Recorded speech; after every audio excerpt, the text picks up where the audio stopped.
Good evening, I'm Rebecca Pepin. The polls opening tomorrow morning, and it's already been a record-breaking election. News 5's Christy Calcagno looks into what officials in Tennessee are doing about the surge in voters.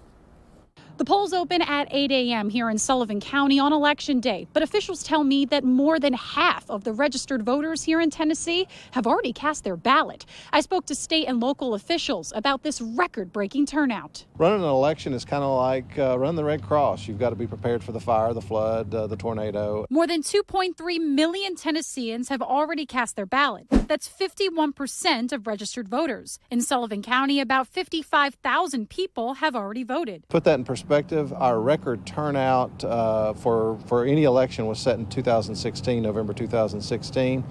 If we vote an additional 6,000 people roughly on Election Day, we will exceed that record. Put that into perspective, we typically see 20 to 30,000 people cast a ballot on Election Day.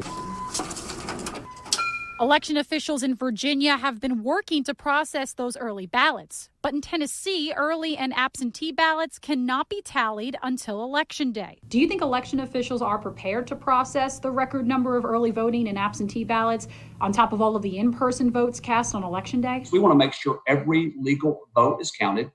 And the real goal is to make sure that happens. And if that takes them a little extra time, I would rather them take a little extra time to count those ballots like they should, instead of feeling like there's an arbitrary deadline by close of polls. They have to get it done because we want to ensure that every legal vote counts. Election Day is on Tuesday, and if you still need to cast a ballot, you are required to bring a valid photo ID. And Tennesseans are also encouraged to wear a face covering and practice social distancing for the health and safety of poll workers and other voters. In Sullivan County, I'm Christy Calcagno, News 5 WCYB.